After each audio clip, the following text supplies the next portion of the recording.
মানুষ তো বাঁচেই স্বপ্ন নিয়ে, যে আমি এরকম ছিলাম, আমাকে ওই জায়গায় যেতে হবে। মানুষ তো বাঁচেই একটা উদ্দেশ্য নিয়ে, গন্তব্য নিয়ে। আপনার লাইফের একটা গন্তব্য আছে, আপনি এই জিনিস অ্যাচিভ করতে চান এবং আপনি সেই পথে হাঁটছেনও, পরিশ্রম করছেন।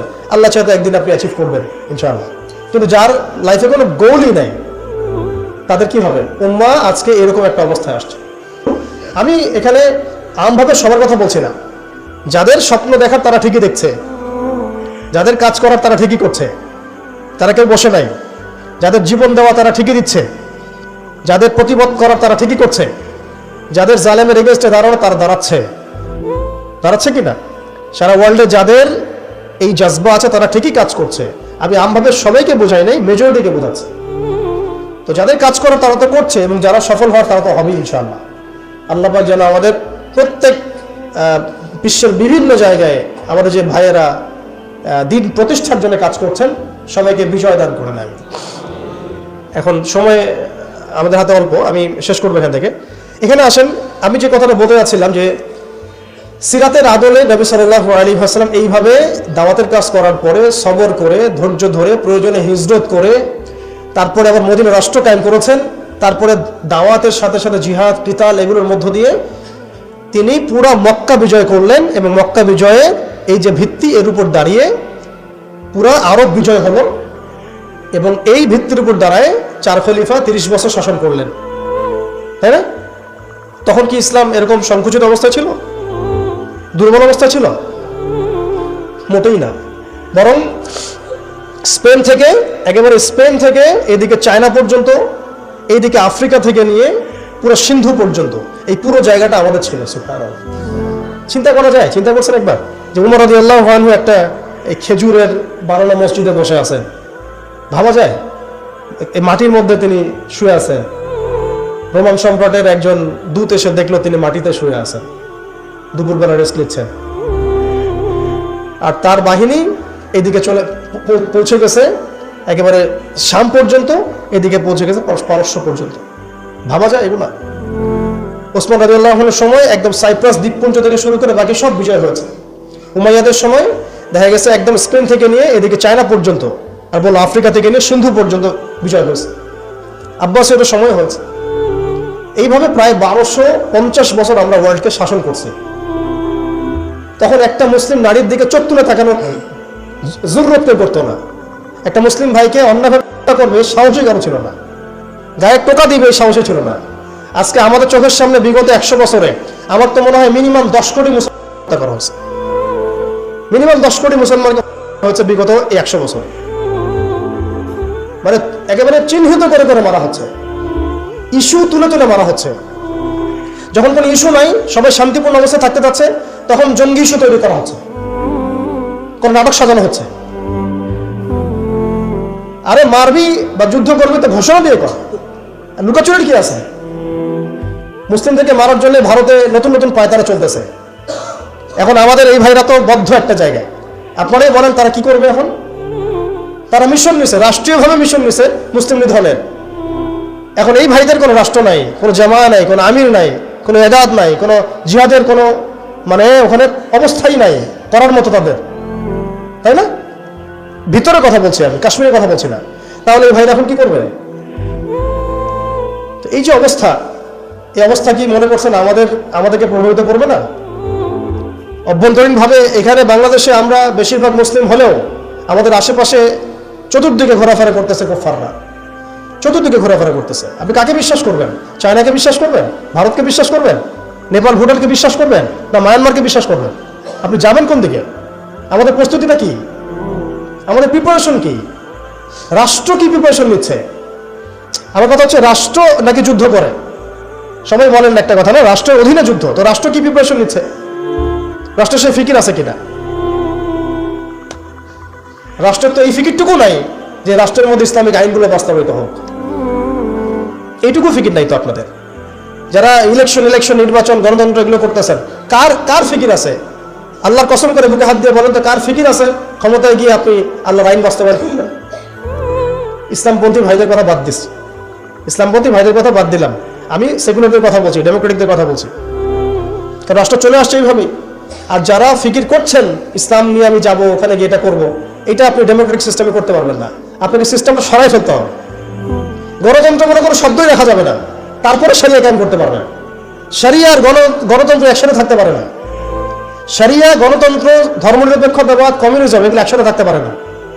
একটা বোতল, এর মধ্যে আছে আপনার বিষ, এখানে আপনি দুধ খেতে পারবেন না। একটা বোতল, এখানে আছে বিষ, আপনি এটাকে 1000 বার ধুইতে হবে, ধোয়ার পরে আপনি দুধ ঢালতে পারবেন, খাবার রিস্ক নিতে পারবেন। তাও খাবেন কিনা সন্দেহ আছে। দেশের যত সমস্যা দেখবেন, মিডিয়া যান, মিডিয়ায় গেলে মনে হবে দেশের সমস্ত সমস্যার হালত এবং সমাধান হচ্ছে একটা বিষয়, মিডিয়ার ভাষায়। মিডিয়ায় ঢোকেন, দেখেন কি হচ্ছে, অনেক প্রবলেম দেশের মধ্যে, সংস্কার, এইটা সেটা অনেক কিছু হচ্ছে। ভাবখানা এমন যে সব কিছু থেকে উদ্ধার করবে আমাকে একটা শব্দ, তার নাম নির্বাচন। তার নাম মানে নির্বাচন হলেই সব সমাধান হয়ে যাবে। এটা আমাদের আকীদা, আমাদের চিন্তা এরকম ভাই। একটা মুদির দোকানদারকে জিজ্ঞাসা করেন, সেও এই কথাই বলবে। আবার বুদ্ধিজীবীকে জিজ্ঞাসা করেন, সেও এই কথাই বলতেছে। টকশোতে বসে সেও এই কথা বলতেছে। এমপিকে বলেন, সেও এই কথা বলতেছে। মানে পুরো অবচেতন দাসত্ব, অবচেতন ইবাদত। দেখেন আমাদের অবচেতন মনে আমরা ইবাদত করে ফেলছি গণতন্ত্রের, পশ্চিমাদের, ওদের তন্ত্রমন্ত্রগুলার। ইলেকশন দিলে সব সমাধান হয়ে যাবে? কোন পদ্ধতিতে আপনি দিবেন? দেওয়ার পরে কি হবে? মূলনীতি কি থাকবে? সংবিধান কি থাকবে? সংস্কারগুলো কি কি হবে? আপনি কি আল্লাহর জমিন, আল্লাহর দিন কায়েমের দিকে আসবেন কিনা? এখানে তো অনেক কথা আছে। এগুলোকে সলিউশন না করে XYZ যেই আসো, আপনি আমাকে বসায় দিন, আমি কিছুই করতে পারবো না। সিম্পল, আমাকে বসায় দেন, আমি কিছুই করতে পারবো না। আপনি সবচেয়ে পরহেজগার মানুষটাকে বসায় দেন, সেও কিছু করতে পারবে না, কারণ সিস্টেমটাই তাকে করতে দিবে না। এই জিনিসগুলো আমাদের বোঝা উচিত। উম্মার সংকটগুলো এইভাবে আমাদের আইডেন্টিফাই করতে হবে। যে অনেক লম্বা হয়ে যাচ্ছে, হয়তো আমি শেষ করে দিই এখন। শেষ করি ভাই, অনেক লম্বা করা যাবে না, নামাজের ব্যাপার আছে। এখানে আমাদের ওই হারানো ঐতিহ্যটাকে আমরা বুঝতে পারলাম, আমরা কোথায় ছিলাম, কোথায় ছিলাম আমরা, এটা কি বুঝতে পারছেন? এখন দেখেন আমরা আসি কোথায়। এখন আসি কোথায়? এক বাক্যে, আমাদের সারা ওয়ার্ল্ডে কোনো খিলাফা স্টেট নাই, 1 নম্বর কথা। 2 নম্বর, নাই তো নাই, জেরুজালেম আমাদের হাতে ছিল, ওইটাও আমাদের কাছ থেকে কেড়ে নেওয়া হয়েছে। তারপরে আমাদেরকে এরকম 57টা পিস পিস রাষ্ট্রে ভাগ করা হয়েছে, ওই খেলাফা রাষ্ট্রকে বাদ দিয়ে। এবং প্রত্যেকটা রাষ্ট্রের মধ্যে মোনাফেক শাসক বসায় দেওয়া হয়েছে। একদম খোলামেলা বলে দিল, প্রত্যেকটা রাষ্ট্রের মধ্যে ম্যাক্সিমাম মোনাফেক শাসক বসায় দেওয়া হয়েছে, যারা নিজেরাই পশ্চিমাদের হয়ে সার্ভ করবে এবং আল্লাহর জমিনে তাগুত কায়েম করবে, আল্লাহর জমিনে তাগুত কায়েম করবে। এবং করেছে তারা এটা। তাগুত কি তারা তো বুঝে না, তাগুত মানে শয়তান। যেখানে আল্লাহর বিধান চলে না, ওখানে শয়তানের বিধান চলে, সিম্পল। এটা 1000 জন বুদ্ধিজীবী মিলেও যদি একটা সংবিধান লিখে আর সেখানে আল্লাহ বিরোধী আইন থাকে, সেটা তাগুত। সেটার নাম কি? তাগুত। এই তাগুত মানে শয়তান। কেউ যদি ওর প্রতি ইমানদার হয়ে মারা যায়, জাহান্নামে যাবে। কেউ যদি ওর প্রতি ইমানদার হয়ে মারা যায়, সরাসরি জাহান্নামে যাবে ইনশাআল্লাহ, কারণ সে তাগুতের দাসত্ব করছে। আর আমাদেরকে বলাই হয়েছিল, ওয়া মান ইয়াকফুর বিত-তাগুত ওয়া ইউমিন বিল্লাহ ফাকাদ ইসতামসাকা বিল উরওয়াতিল ওয়াসকা লা ইনফিসামা লাহা আল্লাহু সামিউন আলিম। সূরা বাকারায় 256 নম্বর আয়াত পড়ে দেখুন, ভাষায় গিয়ে আয়াতুল কুরসির পড়ে আছে। তাগুতকে কুফরি না করা পর্যন্ত কেউ মুমিন হইতে পারবে না। তাগুতের সাথে কুফরি না করা পর্যন্ত কেউ মুমিন হইতে পারবে না, এটাই বাস্তব। এখন এইভাবে আমাদেরকে ভাগ করা হয়, মোনাফেক শাসক বসায় দেওয়া হয়। শুধু তাই না, প্রত্যেকটা কান্ট্রির মধ্যে ওই 4 দেবতা 5 দেবতা ঢুকাই দেওয়া হয়েছে, ওই যে বললাম আগে। তারপরে একটা ডিপার্টমেন্ট ধরে ধরে তারা ধ্বংস করছে, একটা ডিপার্টমেন্ট ধরে ধরে। রাজনীতি ধ্বংস করছে, ইসলামিক রাজনীতি সরাই দিয়েছে। অর্থনীতি ধ্বংস করছে, সুদ ঢুকাই দিয়েছে। তার মধ্যে ঘুষ আছে, ইনফ্লেশন আছে, দুর্নীতি আছে, এগুলো তো আছেই। তারপরে সমাজের যে আমাদের ব্যাপারগুলো, সমাজের নীতি নৈতিকতার বিষয়গুলো দেখেন একেবারেই উঠাই দিচ্ছে দিন দিন। সমাজকে ধ্বংস করছে, অর্থনীতি ধ্বংস করছে, রাজনীতি ধ্বংস করছে, মিডিয়াগুলো ওদের হাতে নিয়ে নিছে। মিডিয়া হাতে নেওয়া মানে হচ্ছে মানে দিনকে ওরা রাত বানাই দেবে, রাতকে দিন বানাই দেবে। আর আপনারা তাদেরকে এত বিশ্বাসও করেন, অনেকে একটু ইসলামিক নিউজ করলে আপনারা বিশ্বাসও করেন। আসার সময় যে আমরা মাওয়াদি আসলাম, ওখানে দেখবেন একটা পোস্টার আছে মাওয়ারে করে, সেটাতে লেখা আছে যে ওই যে আবু সাইদের ছবি দেওয়া আছে, দিয়ে আছে কি নতুন বাংলাদেশে স্বাগতম, এরকম কিছু একটা। নিচে লেখা আছে প্রথম আলো। দেখেন এদের চরিত্র দেখেন। এরা বিগত প্রায় শুরু থেকে এরা আজ পর্যন্ত এই তাগুতের সার্ভ করছে, ভারতের দালালি করছে, ফ্যাসিস্টের দোষর ছিল। এরা আমাদেরকে জঙ্গি বানাইছে, এরা বহু মানুষকে কারাগারে পাঠাইছে, এরা বহু মানুষের গুমের জন্য দায়ী, খুনের জন্য দায়ী, হত্যার জন্য দায়ী, ফাঁসির জন্য দায়ী। এরা আবার পাল্টি মারল পরিবর্তিত বাংলাদেশ। দেখছেন এই হচ্ছে মিডিয়া অবস্থা। প্রত্যেকটা মিডিয়া ওরা হাতে নিয়ে নিছে এবং এর সাথে প্রযুক্তিগত উন্নয়ন। আমি তো বলছিলাম যে মানে আমাদেরকে এইভাবে মনিটর করা হতো যে আমাদের ফোনে যদি আপনি একটা কল দেন, মেসেজ করেন, তাহলে আপনি ট্রেস হয়ে যাবেন। এইভাবে মনিটর করা যায়। আপনি গোপনে আপনার স্ত্রীকে কি বলছেন সেটা তারা শুনতেছে আরিফেতে। এখন প্রশ্ন হচ্ছে যে এই ওদের যে মানে অগ্রগতি, আমাদের যে অধঃপতন, এই জিনিসটার জন্য কি শুধু তারাই দায়ী না আমরা দায়ী আছি? শুধু কি তারাই দায়ী না আমরা দায়ী আছি? আমরা আমাদের আগে দোষগুলো খুঁজে পেত, আমরা নিজেরা আমাদের আগে ল্যাকিংসগুলোকে খুঁজে পেত। আপনি দেখবেন, খুঁজতে থাকেন, প্রথম ল্যাকিংস পাবেন আপনি আমি, বেশিরভাগ মানুষই জীবনের মৌলিক উদ্দেশ্য থেকে সরে গেছে। আমরা দুনিয়াদার হয়ে গেছি ভাই। আমরা এই দুনিয়াতে এইভাবে থাকার জন্য আসি নাই। আল্লাহ পাক আমাদেরকে পাঠাইছেন এই দুনিয়াতে দুইটা কাজ দিয়ে। একটা হচ্ছে আল্লাহর ইবাদত করতে হবে এবং তার জমিনে দিন কায়েম করতে হবে। এখানে আমি অন্য কোনো উদ্দেশ্যে আসি নাই, আমরা মুসাফির এখানে সবাই। আল্লাহ পাক বলেছেন, ওয়া মা খালাকতুল জিন্না ওয়াল ইনসা ইল্লা লিয়াবুদুন। আর ইন তানসুরুল্লাহ ইয়ানসুরকুম ওয়া ইউসাব্বিত আকদামাকুম ওয়া লা তামুতুন্না ইল্লা ওয়া আনতুম মুসলিমুন। কতগুলো আয়াত আছে। ইন্নাল্লাহা লা ইউগাইয়িরু মা বিকওমিন হাত্তা ইউগাইয়িরু মা বিআনফুসিহিম। আয়াতের পর আয়াত বলা যাবে। আমাদেরকে এই দুনিয়াতে পাঠানো হয়েছে দুইটা কাজ। আমাদেরকে আল্লাহর ইবাদত করতে হবে এবং আল্লাহর জমিনে তার দিন কায়েম করতে হবে। এটা আমাদের কাজ, বাকি সবকিছু গৌণ, এগুলো মুখ্য কাজ, মেইন। এবং আমাদেরকে দিন দেওয়া হয়েছে কেন? হুয়াল্লাযী আরসালা রাসূলাহু বিল হুদা ওয়া দীনিল হক লিইয়ুযহিরাহু আলা দীনি কুল্লি। এই দিনটা আল্লাহ পাক দিয়েছেন এই কারণেই, যাতে এই দিন অন্য সমস্ত দিনের উপর জয়লাভ করে। তো জয়লাভ কখন করবে? যখন আমরা ফিকির করবো তখন। এটা কি আবরাহার যুগ যে আবাবিল পাখি এসে পাথর ছুড়বে? বলেন, এখন পাথর আপনাকে আমাকে ছুড়তে হবে? এটা তো আবরাহার যুগ না। নবী সাল্লাল্লাহু আলাইহি ওয়াসাল্লাম দোয়া দিয়েই কি সব হয়েছে? দোয়ার সাথে চেষ্টা করেন নাই তিনি? এমনকি বদর যুদ্ধ দিন তিনি খুব দখল করলেন, ভালো জায়গাটাতে শিবির গাড়লেন, সৈন্য বিন্যাস করলেন। সবকিছু যখন ঠিকঠাক মতো হয়ে গেল, তারপরে বৃষ্টি আসলো আল্লাহর পক্ষ থেকে, তিনি দোয়া করা শুরু করলেন। এই দোয়ায় আল্লাহ পাক ফেরেশতা নাজিল করলেন। তাহলে কি আমাদের কাছে একমুখী না সবকিছু করতে হবে? এখন আমাদেরকে এই ল্যাকিংসগুলোকে খুঁজে বের করতে হবে। আমাদের ল্যাকিংস কোথায়? এই ঈমানের দুর্বলতা, জীবনের উদ্দেশ্যে দুর্বলতা।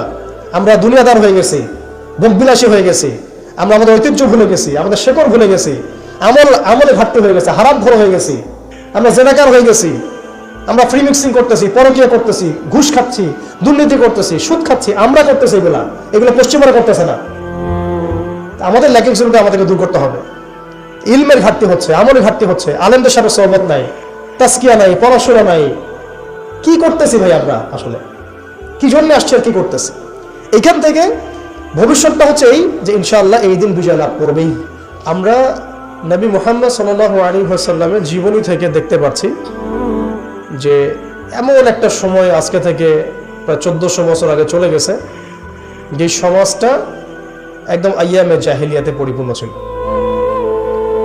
সেখানে তাওহীদ ছিল না, সুন্নাহ ছিল না, আখিরাত ছিল না, রিসালাত ছিল না। মানুষ লাত, উজ্জা, হুবল, মানাত এগুলোর উপাসনা করত, মূর্তি পূজা করত। মানুষ সুদ খেত, মানুষ জেনা ব্যভিচার করত, বেশি বেশি মদ পান করত, গোত্রীয় হানাহানিতে লিপ্ত ছিল, নারী জাতির অবমাননায় লিপ্ত ছিল। এমনকি তারা মাদক দ্রব্য নিয়ে দিনরাত সময় কাটাতো। মানে এমন একটা সমাজ ব্যবস্থা আমরা দেখেছি 1400 বছর আগে, যে সময়টাকে ইতিহাস দুইটা শব্দে আইডেন্টিফাই করেন, আইয়ামে জাহিলিয়া। এক কথায় আইয়ামে জাহিলিয়া, অন্ধকারের যুগ। অন্ধকারের যুগ, দ্য এজ অফ ডার্কনেস, অন্ধকারের যুগ। এই অন্ধকারের যুগ আল্লাহ রাব্বুল আলামিন মাত্র 23 বছরের ব্যবধানে একটা কিতাব নাজিল করে, একজন নবীকে প্রেরণ করে, একজন নবীর সুন্নাহ দিয়ে, এবং একটা জামা, সাহাবায়ে কেরামের জামা, মানে ঐক্যবদ্ধ একটা প্ল্যাটফর্ম, এটাকে দিয়ে আল্লাহ রাব্বুল আলামিন মাত্র উইদিন 23 ইয়ার্স, মানে মাত্র 23 বছরের ব্যবধানে আল্লাহ রাব্বুল আলামিন এই সমাজের চিত্রটাকেই পরিবর্তন করে দিয়েছেন। এটা আমরা দেখেছি মাত্র 23 বছরের ব্যবধানে। তো সিরাতটা যদি আপনাদের পড়া থাকে, তাহলে আপনারা বুঝতে পারবেন যে কিভাবে এই পরিবর্তনটা হয়েছে। যাদের সিরাতটা পড়া নাই তাদের বুঝতে একটু অসুবিধা হতে পারে।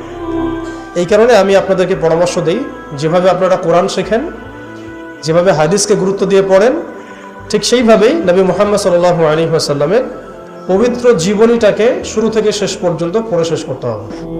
তাহলে আপনি ধাপগুলো বুঝতে পারবেন কিভাবে তিনি সমাজ সংস্কার করেছেন, না হলে বুঝতে পারবেন না। কোরআনের একটা আয়াত থেকে আপনি নিজে নিজে একটা দলিল তো বের করতে পারবেন না, একটা হাদিস থেকে আপনি নিজে নিজে একটা দলিল তো বের করতে পারবেন না। সিরাতটা যদি মাথায় থাকে, পুরো সিরাত মোবারক পবিত্র সিরাত, তাহলে আপনি বুঝতে পারবেন কোন সিচুয়েশনে নবী সাল্লাল্লাহু আলাইহি ওয়াসাল্লাম প্রেরিত হয়েছিলেন, কিভাবে শুরু করেছেন, কিভাবে সামনে গিয়েছেন, কোন প্রেক্ষাপটে কিভাবে তিনি রিয়্যাক্ট করেছেন, এবং কিভাবে আস্তে আস্তে এই দিনটা অল্প গুটি কয়েক মানুষ থেকে পুরো জাজিরাতুল আরবের মধ্যে ছড়িয়ে পড়েছে, প্রতিষ্ঠিত হয়েছে। এক কথায় দিন কায়েম হয়েছে কিভাবে, এটা বুঝতে হলে সিরাত লাগবে। এটা যদি আমরা 2 মিনিটের মধ্যে বলি, তাহলে প্রথমে নবী সাল্লাল্লাহু আলাইহি ওয়াসাল্লাম ওহী প্রাপ্ত হয়েছেন। সেই ওহীটা হচ্ছে কোরআন এবং হাদিস এবং সুন্নাহ, এবং সেই ওহী দিয়ে তিনি দাওয়াতের কাজ শুরু করেছেন। তিনি মানুষের দরজায় দরজায় যাওয়া শুরু করেছেন। মক্কায় 13 বছর নিরলস পরিশ্রম করে তিনি দাওয়াতের মেহনত অব্যাহত রেখেছেন, এবং দাওয়াতটা ছিল পরিপূর্ণ ইসলামের দাওয়াত, আংশিক দাওয়াত নয়। আমাদের দাওয়াত তার দাওয়াতের মধ্যে কিছু পার্থক্য দেখা যায় অনেক সময়। তার দাওয়াত ছিল পরিপূর্ণ ইসলামের দাওয়াত, আমরা কিন্তু ইসলামের অংশ বিশেষ নিয়ে কথা বলি বেশি, এটা খেয়াল রাখতে হবে। তিনি দাওয়াতের কাজ করেছেন পরিপূর্ণ ইসলামের দাওয়াত, উদখুলু ফিস সিলমি কাফা, এর উপর আমল করার জন্য। এখন এই দাওয়াতের ফলে প্রথম 3 বছর গোপন গোপন দাওয়াত হয়েছে, কিন্তু এই 3 বছরেই এমন কিছু সাহাবী তৈরি হয়েছিলেন যারা পরবর্তীতে বদর, উহুদ, খন্দক, খায়বার কাঁপিয়ে দিয়েছিলেন। যেমন আবু বকর সিদ্দিক, ওমর ইবনে খাত্তাব, ওসমান বিন আফফান, আলী ইবনে আবি তালেব, যায়েদ ইবনে হারসা, তারপরে বেলাল ইবনে রাবাহ, হামজা রাদিয়াল্লাহু আনহু, আব্দুর রহমান বিন আউফ, সাদ বিন আবি ওয়াক্কাস, আবু উবাইদা ইবনে জাররাহ, এরকম বরেণ্য সাহাবী যারা, এই সাহাবীরা তৈরি হয়েছেন কখন? ওই প্রথম সময়ের দিকে, প্রথম 13 বছরে, প্রথম 3 বছর গোপন দাওয়াতে এরকম বরেণ্য সাহাবায়ে কেরাম ইসলাম কবুল করা শুরু করেন। এরপরে দাওয়াতের গতি আরো বেগবান হয় যখন মক্কার শক্তিশালী কিছু মানুষ ইসলাম কবুল করে, যেমন হামজা রাদিয়াল্লাহু আনহু, ওমর ইবনে খাত্তাব, এইরকম কিছু মানুষ। কারণ তাদের একজনের বক্তব্য বা একজনের অবস্থান সমাজে আরো 100 জনের সমান ছিল, 1000 জনের সমান ছিল। যখন সমাজে দাওয়াতের মধ্য দিয়ে প্রভাবশালী কিছু ব্যক্তি ইসলামের দিকে চলে আসে, তখন ইসলাম শক্তিশালী হয় এবং দাওয়াতটা বেগবান হওয়া শুরু হলো। দাওয়াত যত বেগবান হওয়া শুরু হলো, ততই কাফেরদের নির্যাতন বাড়তে থাকলো। দাওয়াত যত বেগবান হচ্ছিল, নির্যাতনের মাত্রা তত বাড়ছিল। আমরা বিপরীতভাবে বলতে পারি, নির্যাতনের মাত্রা যত বাড়ছিল, দাওয়াতও তত বেগবান হচ্ছে। আজকের বিষয় তাই হচ্ছে।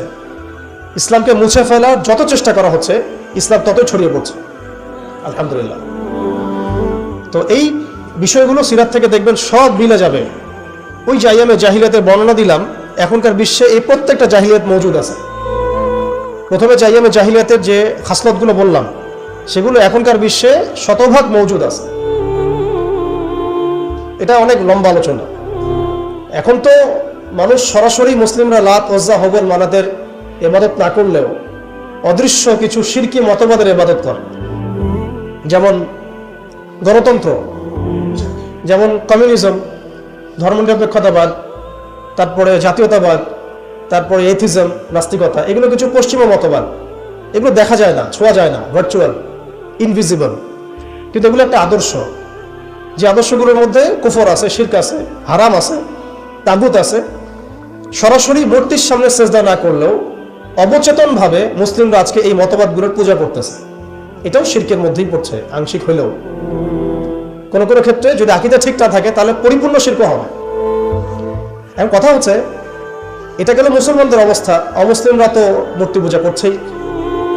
বিশ্বের বেশিরভাগ মানুষ এখন দেখা যাচ্ছে খ্রিস্টান ধর্মাবলম্বী, যারা ঈসা আলাইহিস সালামকে আল্লাহর পুত্র সাব্যস্ত করছে, নাউযুবিল্লাহি মিন যালিক। ইহুদিরা ওজাইর আলাইহিস সালামকে আল্লাহর পুত্র সাব্যস্ত করছে। আর মালউন যারা, মালউন মুশরিক, তারা কি করছে এটা তো আপনারা দেখতেই পাচ্ছেন। তারা লক্ষ কোটি দেবতার পূজা করছে, প্রকৃতি পূজা করছে। এর বাইরে আবার নতুন মতবাদ আসছে এখনকার বিশ্বে, নাস্তিকতা, যেটা এত এত উঁচু স্তরে ছিল না বিশ্বে কখনো। এই নাস্তিকতা দিন দিন এটা বাড়ছে আর বাড়ছে, বাড়ছে আর বাড়ছে। মানুষকে আল্লাহর দাসত্ব থেকে বের করে অন্য কোনো সত্তার দাসত্বের দিকে তারা নিয়ে যাওয়ার চেষ্টা করছে নাস্তিকতার আদলে। ওই জাহালাত গুলো এখন দূর হয় নাই। বরং বহু উঁচু স্তরে এটা সমাজে ছড়িয়ে পড়েছে আরো। কারণ সেই স্বর্ণযুগ থেকে আমরা বের হয়ে আসছি, সেই স্বর্ণযুগ আমাদের এখন তো নাই। এখন ওই যে সুদ, এই সুদ এখন হয়েছে বিশ্ব ব্যবস্থার সুদভিত্তিক ব্যাংকিং সিস্টেম। একই সুদ, বরং তার চেয়ে ভয়াবহ। 90% মুসলিম সুদের সাথে সম্পৃক্ত অলমোস্ট। হিসেব করে দেখেন আপনারা, থাকতে হবেই ওয়ার্ল্ড ব্যাংকের আন্ডারে, IMF এর আন্ডারে, ফেডারেল রিজার্ভ ব্যাংকের আন্ডারে। মুসলিম সংখ্যাগরিষ্ঠ থাকলেই একটা রাষ্ট্র ইসলামিক স্টেট হয় না। মুসলিম সংখ্যাগরিষ্ঠ থাকলে একটা রাষ্ট্র কখনো ইসলামিক স্টেট হয় না। একটা রাষ্ট্র তখনই ইসলামিক স্টেট হয় যখন সেটা আল্লাহর আইন দ্বারা পরিচালিত হয়। তো বাংলাদেশ কি আল্লাহর আইন দ্বারা পরিচালিত হয়? সবাই জানি এটা হয় না। এটা হওয়ার ইচ্ছাও কি তাদের আছে? যারা লিডিং রোল প্লে করে তাদের তো ইচ্ছাও নাই, কারণ তারা মনে করে যে ইসলামিক আইন দিয়ে যদি রাষ্ট্র চলে তাহলে রাষ্ট্র নাকি মৌলবাদী রাষ্ট্র হয়ে যাবে, পশ্চিমারা রাগ করবে, আমেরিকা আব্দুল মাইন্ড করবে, ভারত নাকি খেপে যাবে। এগুলো তারা মনে করে। এই জুজুর ভয় তারা আমাদেরকে দেখায়। এগুলো সব জুজুর ভয়। অথচ রাসূলুল্লাহ সাল্লাল্লাহু আলাইহি ওয়াসাল্লাম যখন মদিনা রাষ্ট্র কায়েম করেছেন তখন বিশ্বে রোমানরা পরাশক্তি ছিল, পারস্যরা পরাশক্তি ছিল। মদিনা রাষ্ট্রের আয়তন এতটুকু ছিল, ছোট না, খুব বড় রাষ্ট্র ছিল না, ছোট একটা রাষ্ট্র, জনসংখ্যাও কম। মদিনার মধ্যে বনু কুরাইজা, বনু কাইনুকা, বনু নাজির আছে, পাশে আবার কিছু পত্তলিকও আছে। মদিনার ভিতরে আবার মুনাফিকরাও আছে। তাদের অস্তিত্বের উপরেই মদিনা রাষ্ট্র কায়েম হলো এবং সেখানে আল্লাহ পাকের বিধান বাস্তবায়িত হলো। কই, তখন তো আমরা এভাবে চিন্তা করি নাই যে রোমানরা খেপে যাবে, পার্সিয়ানরা খেপে যাবে। ওরা তখন সংখ্যার দিক থেকে, অস্ত্রের দিক থেকে, জনবলের দিক থেকে, মানে আপনার সার্বভৌমত্বের দিক থেকে মুসলিমদের চেয়ে অনেক শক্তিশালী ছিল। কিন্তু কোনো মুসলিম তো এভাবে চিন্তা করে নাই যে আল্লাহর জমিন, আল্লাহর আইন বাস্তবায়িত করলে ওরা আমাদের উপর খেপে যাবে, তেড়ে আসবে। আর আসলেই বাকি যে কয়েকবার তেড়ে আসছে সে কয়েকবার তারা নাকামি চুবানি খেয়ে বিতাড়িত হয়েছে। আমরা সেই রোমানদেরকে ডিফিট করেছিলাম, সেই পার্সিয়ানদেরকে ডিফিট করেছি, সেই রোম সাম্রাজ্য, সিরিয়া, শাম, এগুলো আমরা বিজয় করেছি। সে পারস্য আমরা বিজয় করেছে।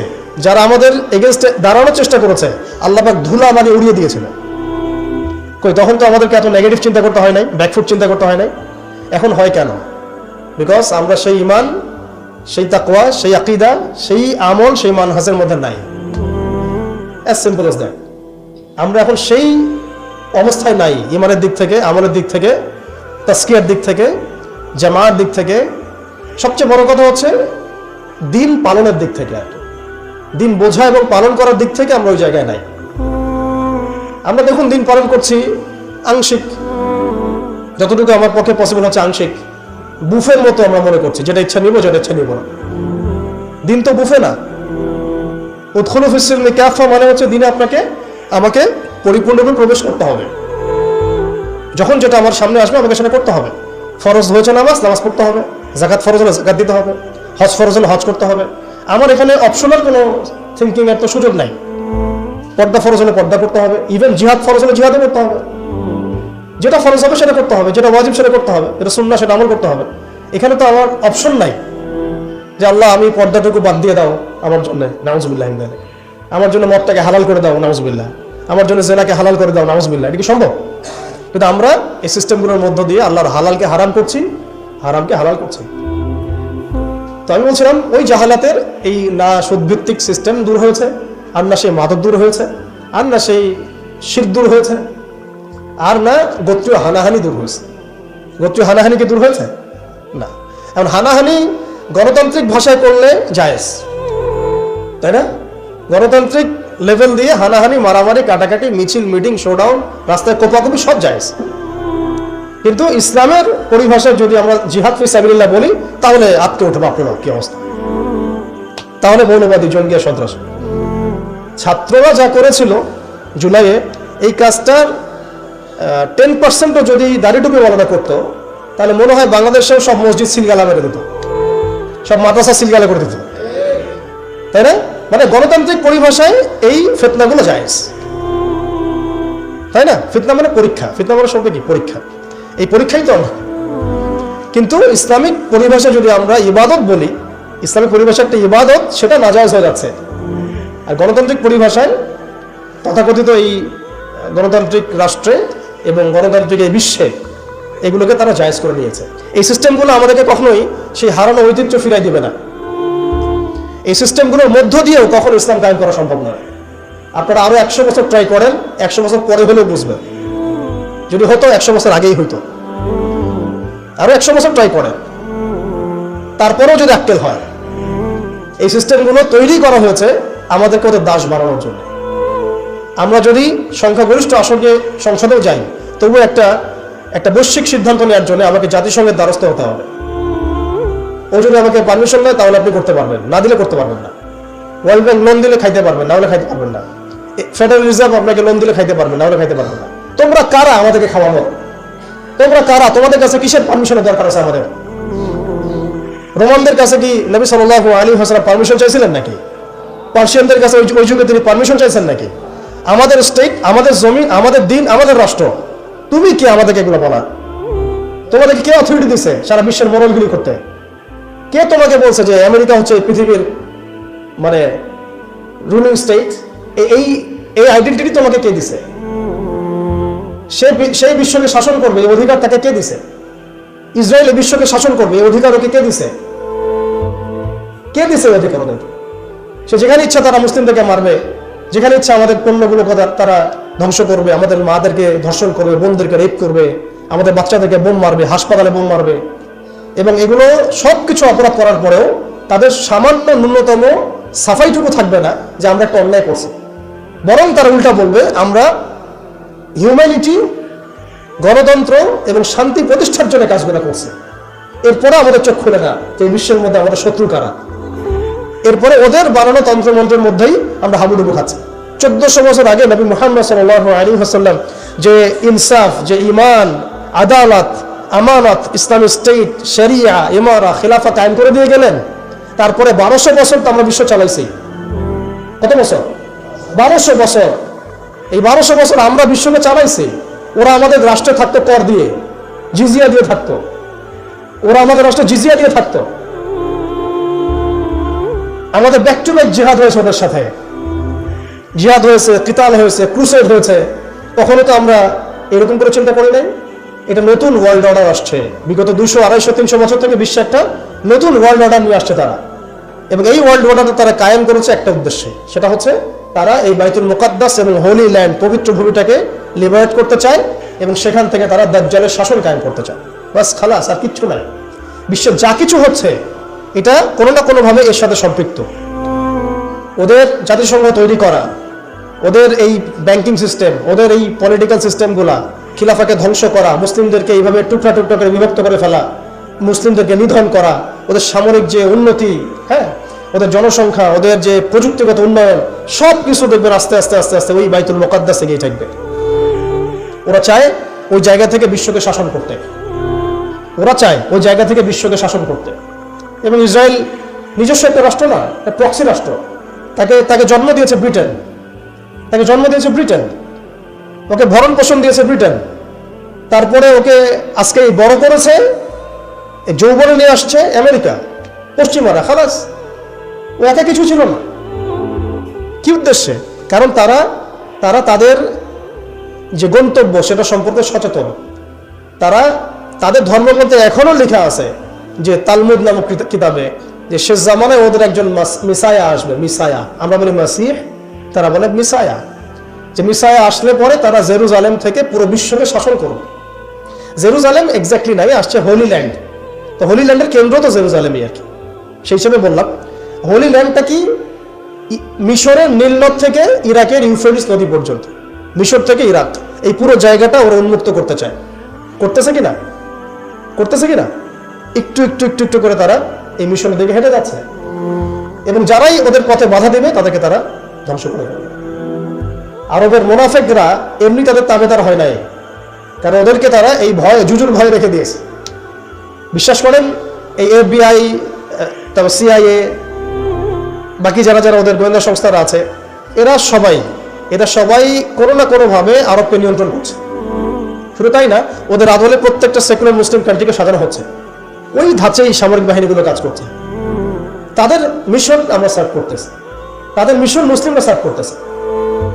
ওদের ওয়ার্ল্ড ব্যাংক, IMF কিছুই করতে পারতো না যদি আরবরা তাদেরকে তেল না দিত। শুধু তেল দিয়েছে তাই নয়, বরং তার একটা পেট্রো ডলার মনিটরিং সিস্টেম চুক্তি করেছে। পেট্রো ডলার মনিটরিং সিস্টেম, এটাকে আমরা বলি পেট্রো ডলার চুক্তি। এই চুক্তি ডলারকে বিশ্বের মানে লিডিং কারেন্সি বানাইছে। ডলারের কি মূল্য আছে যে আমাকে এত টাকা দিয়ে $1 কিনতে হবে? এটা পিছনে আছে পেট্রো ডলারের ইতিহাস। এই কারণে আজকে ডলার সারা বিশ্বকে ডমিনেট করতেছে। আপনি ডলারের বাইরে চিন্তাই করতে পারবেন না। ওয়ার্ল্ডে মাত্র 3টা কান্ট্রি আছে যে 3টা কান্ট্রি ওদের এই সিস্টেমের বাইরে থাকে। আর যারা থাকে তাদেরকে তো ওরা কত রকম চাপ দিচ্ছে এটা তো আপনারা জানেন। আশ্চর্যের বিষয় হচ্ছে 3টা মাত্র কান্ট্রির মধ্যে কোনো মুসলিম কান্ট্রি নাই ইরান ছাড়া। যদি ইরানকে আমরা প্রপারলি ইসলামিক কান্ট্রি বলি না, কিন্তু ওই ইরানই ওদের বাইরে আছে। কিন্তু আরবের যারা সুন্নি কান্ট্রি তারা কেউ ওখানে নাই। মানে আরবের সুন্নি কান্ট্রিরা তারা ওই চুক্তির ভিতরে আছে, ইরান শিয়া তারা চুক্তির বাইরে আছে।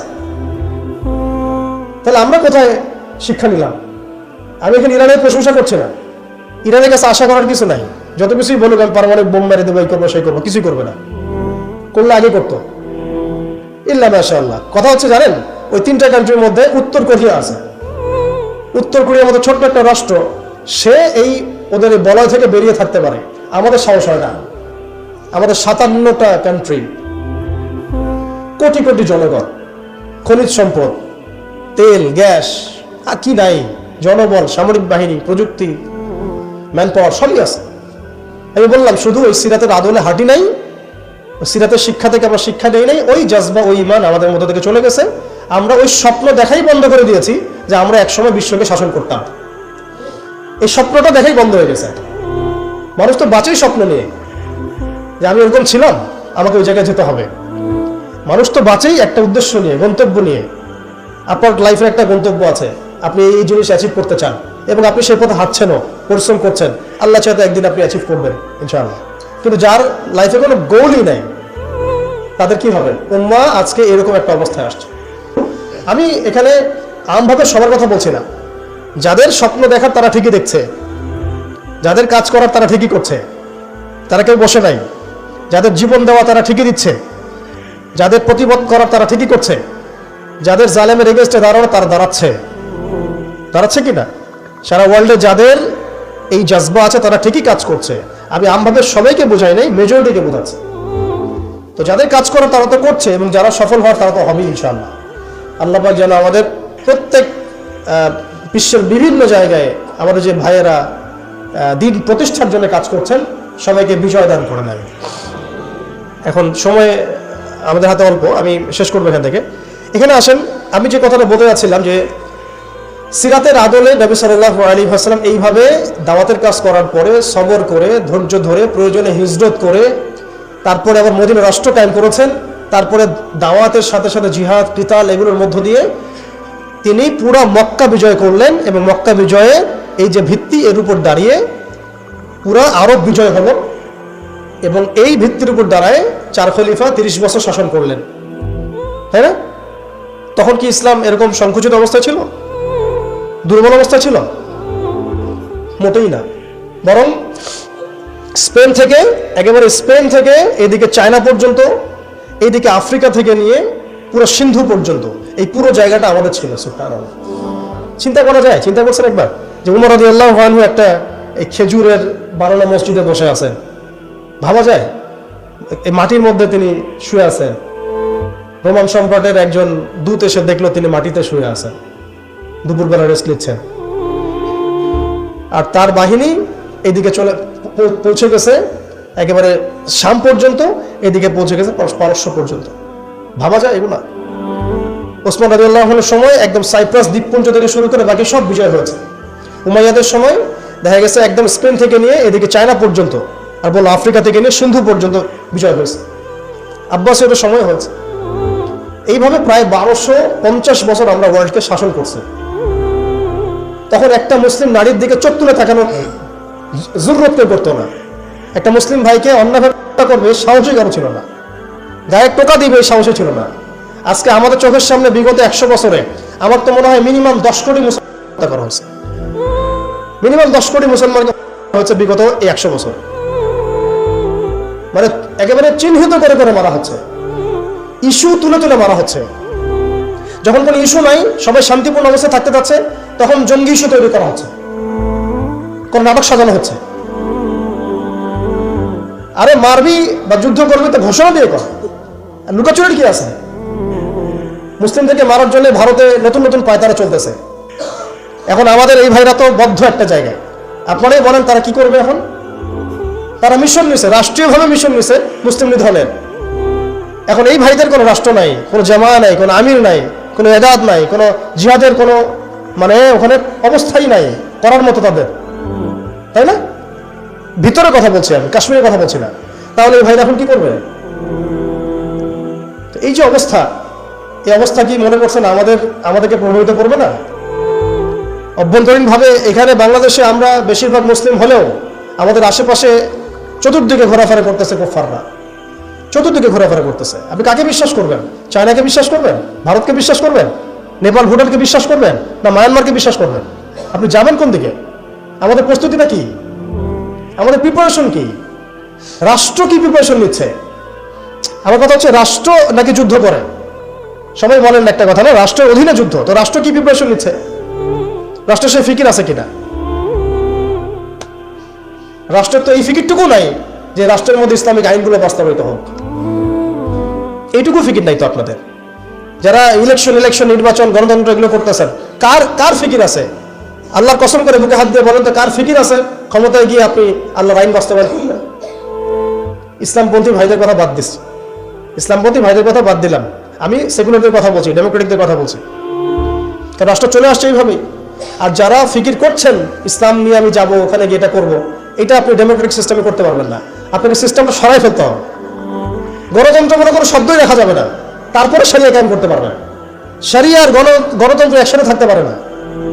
শরিয়া, গণতন্ত্র, ধর্মনিরপেক্ষতাবাদ, কমিউনিজম এগুলো একসাথে থাকতে পারে না। একটা বোতল, এর মধ্যে আছে আপনার বিষ, এখানে আপনি দুধ খেতে পারবেন না।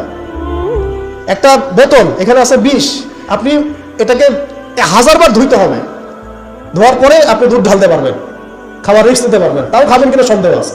দেশের যত সমস্যা দেখবেন, মিডিয়া যান, মিডিয়া গেলে মনে হবে দেশের সমস্ত সমস্যার হালত এবং সমাধান হচ্ছে একটা বিষয়, মিডিয়ার ভাষায়। মিডিয়ায় ঢোকেন, দেখেন কি হচ্ছে, অনেক প্রবলেম দেশের মধ্যে, সংস্কার এইটা সেটা অনেক কিছু হচ্ছে। ভাবখানা এমন যে সব কিছু থেকে উদ্ধার করবে আমাকে একটা শব্দ, তার নাম নির্বাচন। তার নাম মানে নির্বাচন হলেই সব সমাধান হয়ে যাবে। এটা আমাদের আকীদা, আমাদের চিন্তা এরকম ভাই। একটা মুদির দোকানদারকে জিজ্ঞাসা করেন, সেও এই কথাই বলবে। আবার বুদ্ধিজীবীকে জিজ্ঞাসা করেন, সেও এই কথাই বলতেছে। টকশোতে বসে সেও কথা বলতেছে। এমপিকে বলেন, সেও কথা বলতেছে। মানে পুরো অবচেতন দাসত্ব, অবচেতন ইবাদত। দেখেন আমাদের অবচেতন মনে আমরা ইবাদত করে ফেলছি গণতন্ত্রের, পশ্চিমাদের ওদের তন্ত্রমন্ত্রগুলার। ইলেকশন দিলে সব সমাধান হয়ে যাবে? কোন পদ্ধতিতে আপনি দিবেন? দেওয়ার পরে কি হবে? মূলনীতি কি থাকবে? সংবিধান কি থাকবে? সংস্কারগুলো কি হবে? আপনি কি আল্লাহর জমিন, আল্লাহর দিন কায়েমের দিকে আসবেন কিনা? এখানে তো অনেক কথা আছে। এগুলোকে সলিউশন না করে XYZ যেই আসো, আপনি আমাকে বসায় দিন, আমি কিছুই করতে পারবো না। সিম্পল, আমাকে বসায় দেন, আমি কিছুই করতে পারবো না। আপনি সবচেয়ে পরহেজগার মানুষটাকে বসায় দেন, সেও কিছু করতে পারবে না, কারণ সিস্টেমটাই তাকে করতে দিবে না। এই জিনিসগুলো আমাদের বোঝা উচিত। উম্মার সংকটগুলো এইভাবে আমাদের আইডেন্টিফাই করতে হবে। যে অনেক লম্বা হয়ে যাচ্ছে, হয়তো আমি শেষ করে দিই এখন। শেষ করি ভাই, অনেক লম্বা করা যাবে না, নামাজের ব্যাপার আছে। এখানে আমাদের ওই হারানো ঐতিহ্যটাকে আমরা বুঝতে পারলাম, আমরা কোথায় ছিলাম আমরা, এটা কি বুঝতে পারছেন? এখন দেখেন আমরা আসি কোথায়। এখন আসি কোথায়? এক বাক্যে, আমাদের সারা ওয়ার্ল্ডে কোনো খিলাফা স্টেট নাই, 1 নম্বর কথা। 2 নম্বর, নাই তো নাই, জেরুজালেম আমাদের হাতে ছিল, ওইটাও আমাদের কাছ থেকে কেড়ে নেওয়া হয়েছে। তারপরে আমাদেরকে এরকম 57টা পিস রাষ্ট্রে ভাগ করা হয়েছে, ওই খেলাফা রাষ্ট্রকে বাদ দিয়ে। এবং প্রত্যেকটা রাষ্ট্রের মধ্যে মোনাফেক শাসক বসায় দেওয়া হয়েছে। একদম খোলামেলা বলে দিল, প্রত্যেকটা রাষ্ট্রের মধ্যে ম্যাক্সিমাম মোনাফেক শাসক বসায় দেওয়া হয়েছে, যারা নিজেরাই পশ্চিমাদের হয়ে সার্ভ করবে এবং আল্লাহর জমিনে তাগুত কায়েম করবে, আল্লাহর জমিনে তাগুত কায়েম করবে। এবং করেছে তারা এটা। তাগুত কি তারা তো বুঝে না। তাগুত মানে শয়তান। যেখানে আল্লাহর বিধান চলে না, ওখানে শয়তানের বিধান চলে, সিম্পল। এটা 1000 জন বুদ্ধিজীবী মিলেও যদি একটা সংবিধান লিখে আর সেখানে আল্লাহ বিরোধী আইন থাকে, সেটা তাগুত। সেটার নাম কি? তাগুত। এই তাগুত মানে শয়তান। কেউ যদি ওর প্রতি ইমানদার হয়ে মারা যায় জাহান্নামে যাবে, কেউ যদি ওর প্রতি ইমানদার হয়ে মারা যায় সরাসরি জাহান্নামে যাবে ইনশাআল্লাহ, কারণ সে তাগুতের দাসত্ব করছে। আর আমাদেরকে বলাই হয়েছিল ওয়া ইয়াকফুর বিত-তাগুত ওয়া ইউমিন বিল্লাহ ফাকাদ ইসতামসাকা বিল উরওয়াতিল ওয়ুসকা লা ইনফিসামা লাহা আল্লাহু সামিউন আলিম। সূরা বাকারায় 256 নম্বর আয়াত পড়ে দেখুন, বাসায় গিয়ে আয়াতুল কুরসির পড়ে আছে। তাগুতকে কুফরি না করা পর্যন্ত কেউ মুমিন হতে পারে না। তাগুতের সাথে কুফরি না করা পর্যন্ত কেউ মুমিন হইতে পারবে না, এটাই বাস্তব। এখন এইভাবে আমাদেরকে ভাগ করা হয়, মুনাফিক শাসক বসায় দেওয়া হয়। শুধু তাই না, প্রত্যেকটা কান্ট্রির মধ্যে ওই 4 দেবতা 5 দেবতা ঢুকা দেওয়া হয়েছে, ওই যে বললাম আগে। তারপরে একটা ডিপার্টমেন্ট ধরে ধরে তারা ধ্বংস করছে, একটা ডিপার্টমেন্ট ধরে ধরে। রাজনীতি ধ্বংস করছে, ইসলামিক রাজনীতি সরাই দিয়েছে। অর্থনীতি ধ্বংস করছে, সুদ ঢুকাই দিয়েছে। তার মধ্যে ঘুষ আছে, ইনফ্লেশন আছে, দুর্নীতি আছে, এগুলো তো আছেই।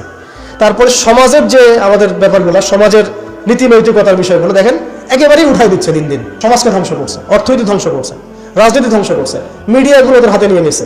মিডিয়া হাতে নেওয়া মানে হচ্ছে মানে দিনকে ওরা রাত বানাই দেবে, রাতকে দিন বানাই দেবে। আর আপনারা তাদেরকে এত বিশ্বাসও করেন, অনেকে একটু ইসলামিক নিউজ করলে আপনারা বিশ্বাসও করেন। আসার সময় যে আমরা মাওয়াদি আসলাম, ওখানে দেখবেন একটা পোস্টার আছে বড় করে, সেটাতে লেখা আছে যে ওই যে আবু সাইদের ছবি দেওয়া আছে, দিয়ে আছে কি নতুন বাংলাদেশে স্বাগতম, এরকম কিছু একটা। নিচে লেখা আছে প্রথম আলো।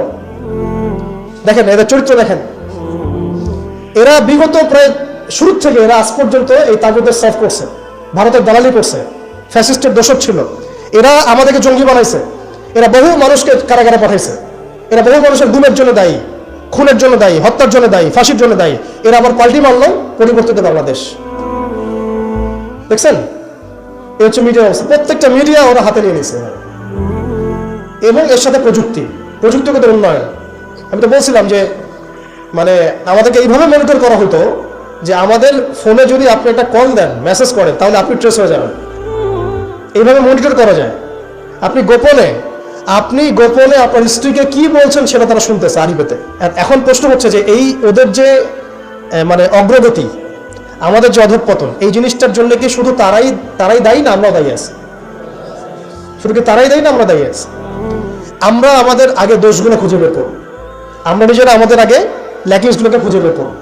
আপনি দেখবেন খুঁজতে থাকেন, প্রথম ল্যাকিংস পাবেন আপনি আমি, বেশিরভাগ মানুষই জীবনের মৌলিক উদ্দেশ্য থেকে সরে গেছে। আমরা দুনিয়াদার হয়ে গেছি ভাই। আমরা এই দুনিয়াতে এইভাবে থাকার জন্য আসি নাই। আল্লাহ পাক আমাদেরকে পাঠাইছেন এই দুনিয়াতে দুইটা কাজ দিয়ে। একটা হচ্ছে আল্লাহর ইবাদত করতে হবে এবং তার জমিনে দিন কায়েম করতে হবে। এখানে আমি অন্য কোনো উদ্দেশ্য আসি নাই, আমরা মুসাফির এখানে সবাই। আল্লাহ পাক বলেছেন ওয়া মা খালাকতুল জিন্না ওয়াল ইনসা ইল্লা লিয়াবুদুন। আর ইন তানসুরুল্লাহ ইয়ানসুরকুম ওয়া ইউসাব্বিত আকদামাকুম ওয়া লা তামুতুন্না ইল্লা ওয়া আনতুম মুসলিমুন। কতগুলো আয়াত আছে। ইন্নাল্লাহ লা ইউগাইয়িরু মা বিকাওমিন হাত্তা ইউগাইয়িরু মা বিআনফুসিহিম। আয়াতের পর আয়াত বলা যাবে। আমাদেরকে এই দুনিয়াতে পাঠানো হয়েছে দুইটা কাজ। আমাদেরকে আল্লাহর ইবাদত করতে হবে এবং আল্লাহর জমিনে তার দিন কায়েম করতে হবে। এটা আমাদের কাজ, বাকি সবকিছু গৌণ, এগুলো মুখ্য কাজ, মেইন। এবং আমাদেরকে দিন দেওয়া হয়েছে কেন? হুয়াল্লাযী আরসালা রাসূলাহু বিল হুদা ওয়া দীনিল হক লিইয়ুযহিরাহু আলা দ্বীনি কুল্লি। এই দিনটা আল্লাহ পাক দিয়েছেন এই কারণেই যাতে এই দিন অন্য সমস্ত দিনের উপর জয়লাভ করে। তো জয়লাভ কখন করবে? যখন আমরা ফিকির করবো তখন। এটা কি আবরাহার যুগ যে আবাবিল পাখি এসে পাথর ছুড়বে? বলেন, এখন পাথর আপনাকে আমাকে ছুড়তে হবে? এটা তো আবরাহার যুগ না। নবী সাল্লাল্লাহু আলাইহি ওয়াসাল্লাম শুধু দোয়া দিয়েই কি সব হয়েছে? দোয়ার সাথে চেষ্টা করেন নাই তিনি?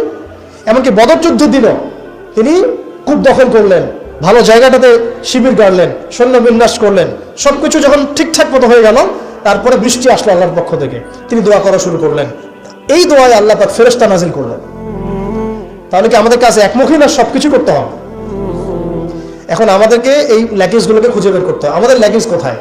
এই ইমানের দুর্বলতা, জীবনের উদ্দেশ্যের দুর্বলতা। আমরা দুনিয়াদার হয়ে গেছি, ভোগবিলাসী হয়ে গেছি, আমরা আমাদের ঐতিহ্য ভুলে গেছি, আমাদের শেকড় ভুলে গেছি, আমলে ঘাটতি হয়ে গেছে, হারামখোর হয়ে গেছি, আমরা জেনাকার হয়ে গেছি, আমরা ফ্রি মিক্সিং করতেছি, পরকীয়া করতেছি, ঘুষ খাচ্ছি, দুর্নীতি করতেছি, সুদ খাচ্ছি, আমরা করতেছি। এগুলো পশ্চিমারা করতেছে না। আমাদের ল্যাকিংসগুলোকে আমাদেরকে দূর করতে হবে।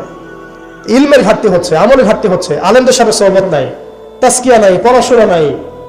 কি করতেছি ভাই আমরা? আসলে কি জন্য আসছি আর কি করতেছি?